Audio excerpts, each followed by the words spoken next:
éducation, pourquoi vous faire attendre mon éducation? Et donc, les questions sécuritaires, on les connaît.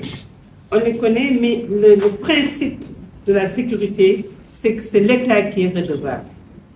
Et la structure de l'État qui doit assurer la sécurité des personnes et des biens, nous savons tous que c'est le ministère de l'Intérieur, qui, en cas de crise, commande et la gendarmerie et l'armée, qui sont des forces de sécurité de second et troisième degré. Donc, sur ce plan, je pense que nous intervenons dans ce cadre-là en ramenant vraiment notre domaine d'intervention dans le droit à l'école, le droit des enfants à être protégés. Les enfants, quand on parle du contexte scolaire, il y a les enfants, les jeunes et les moins jeunes. C'est du primaire, du préscolaire à l'université. Et c'est dans ce contexte-là qu'on doit dire que dans les principes et dans les textes, les conventions internationales que l'État a signées, l'État s'est engagé à protéger les droits des enfants.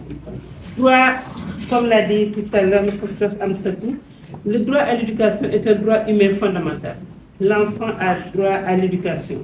Il a le droit, dans le cadre de ses études à l'école, il a le droit d'être protégé contre les violences physiques, les violences psychologiques. Il a droit au respect de son intégrité, de ses biens et de ses défenses, liberté de conscience et d'information et d'expression.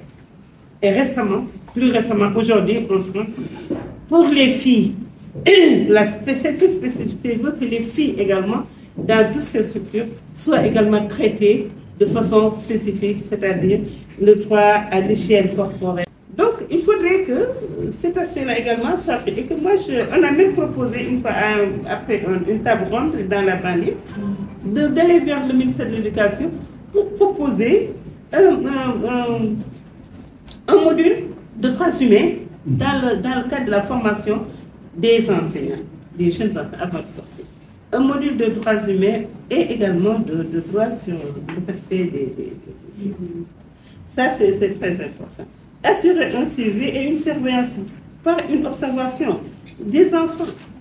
Quand on dit la pauvreté, c'est les familles, les enfants qui quittent la famille pendant que le père ou la mère ont quitté depuis 4 h du matin ou 5 h du matin, qui ne reviennent que le soir.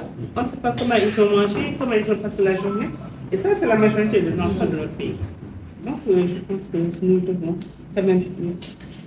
L'action la plus importante, à mon avis, c'est la prévention.